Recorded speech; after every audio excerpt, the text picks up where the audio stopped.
बिस्मिल्लाहिर्रहमानिर्रहीम।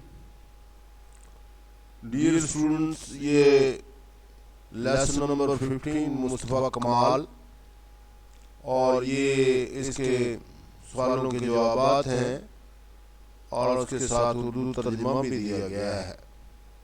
बहुत ही अच्छे और सादा सवाल निकाल कर यहाँ पर लिखे गए हैं जो इम्तहानी नुक्ता नज़र से बहुत ही अहम है। इनकी तैयारी आपको आला नंबर लेने में मददगार साबित होगी। Who is the writer of the essay Mustafa Kemal?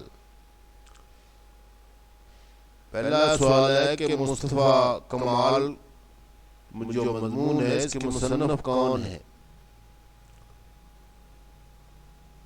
Wilfred F Castle is the writer of the essay of Mustafa कमाल.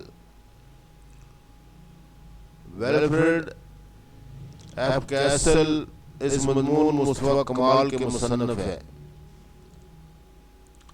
What was the attitude of the Turkish government toward the allies after World War? पहली जंग अज़ीम के बाद इत्तेहादियों के साथ तुर्क हुकूमत का रवैया क्या था? पादशाह, जवाब इसका ये है कि पादशाह and old liberals wanted to form a government in a collaboration with the allies. पादशाह और पुराने आजाद ख्याल और पुराने लिबरल इत्तेहादियों के साथ मिलकर हुकूमत चाहते थे बनाना। Why was मुस्तफ़ा कमाल sent to Anatolia? अंटोलिया में उसको क्यों भेजा गया? मुस्तफ़ा कमाल को अंटोलिया क्यों भेजा गया?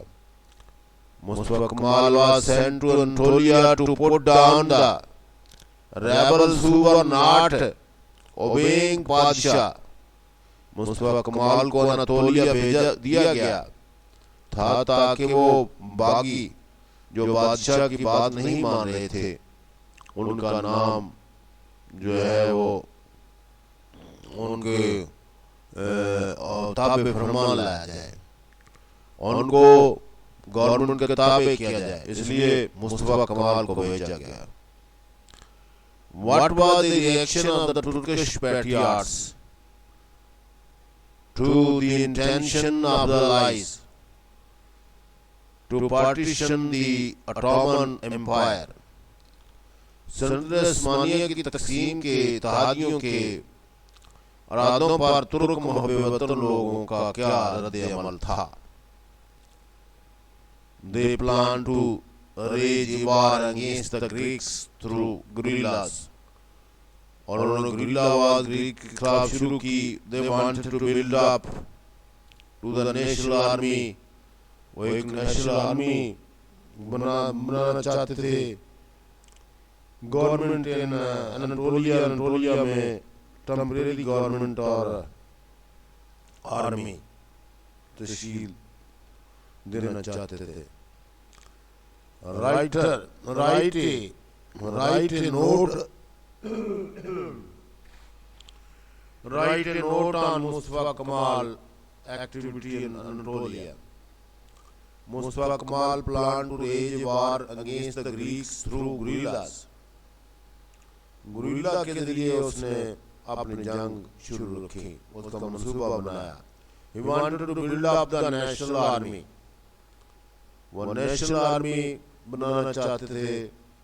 टेम्परेरी गवर्नमेंट इन अनाटोलिया में और एक आर्जी हुकूमत भी कायम करना चाहते थे। Why did Mehmet order Mustafa कमाल to return to Constantinople?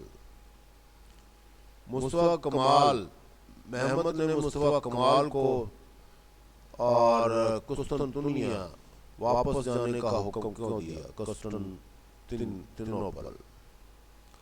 Mehmet felt that he was working against the interest of his government, so he ordered him to come back at once. और मेहमत को लगा कि वो अपनी हुकूमत के खिलाफ काम कर रहा था और उसने उसे एक ही बार वापस आने का हुक्म दे दिया।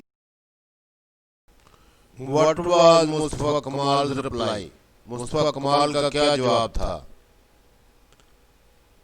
In reply to the order of the Sultan of Turkey, Mustafa Kamal said, I shall stay in Anatolia until the nation has won its independence.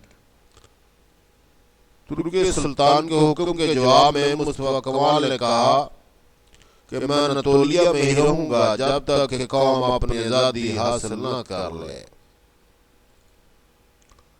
What was decided by the Grand Turkish National Assembly at the end of war? जंग के इख्तिताम पर grand तुर्क कौमी assembly के जरिए क्या फैसला किया गया? The Grand National Assembly of Turkey decided by a unanimous vote to abolish the Sultanate in Turkey. तुर्की की ग्रैंड कौमी असम्बली ने तुर्की में सल्तनत को खत्म करने के लिए मुत्तफिक वोट के जरिए फैसला किया। Why did Mustafa Kamal simplify the Turkish language? Mustafa कमाल ने तुर्क ज़बान को क्यों आसान बनाया? The Turkish language had many Arabic and Persian words. तुर्क ज़बान में बहुत सारे पर्शियन, फारसी और अरबी के अल्फाज दाखिल हो चुके थे। It was difficult to learners to सीखना मुश्किल था। मुस्तफा कमाल simplified the Turkish language और मुस्तफा कमाल ने इसको सादा बना दिया तुर्की लैंग्वेज को, to make it simple, सादा, easy and modern, आसान और मॉडर्न बना दिया। What were मुस्तफा कमाल view about women of the country? मुल्क की ख्वातीन के बारे में मुस्तफा कमाल के ख्यालात क्या थे? मुस्तफा कमाल की राय थी कि औरत को मसावी हकूक मिलने चाहिए, उन्हें तलीम देनी चाहिए, उन्हें कौम की तरक्की में हिस्सा लेने की तरकीब दी जानी चाहिए। मुस्तफा कमाल was of opinion that women should have equal rights, they should be educated, they should be encouraged to take part in the nation progress. कौमी तमीर में तरक्की में हिस्सा ख्वातीन का लाजमी तौर पर होना चाहिए।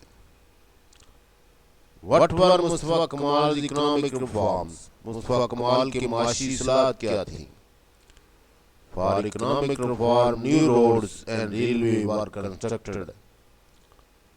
नई सड़कें तमीर की गई, नए रेलवे बनाए गए, न्यू फैक्ट्रीज वर ओपन, नई फैक्ट्रियां खोली गई। ही इनकरेज हैवी इंडस्ट्री को उन्होंने इनकरेज किया, और ये लफ्ज फैक्ट्रीज है। And the banking system was organised.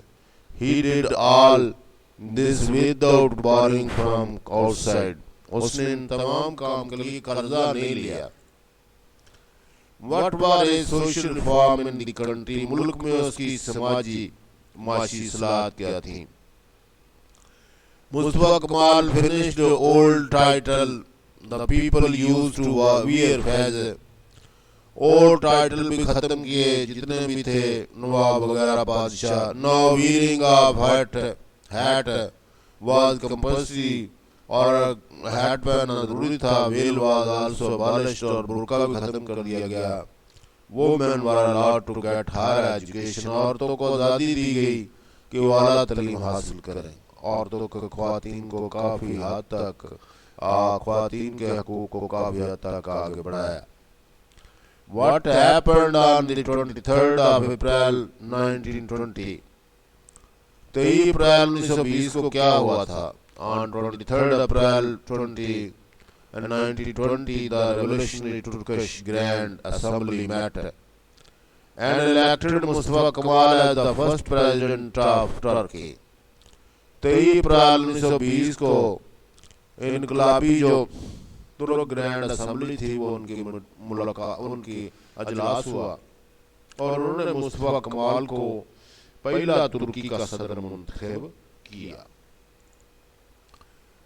Why October 1923 a famous in the history of Why October 1923 is famous in the history of the world? is है ये लफ्ज़ is 14 अक्टूबर 1923 में दुनिया के क्यों मशहूर है?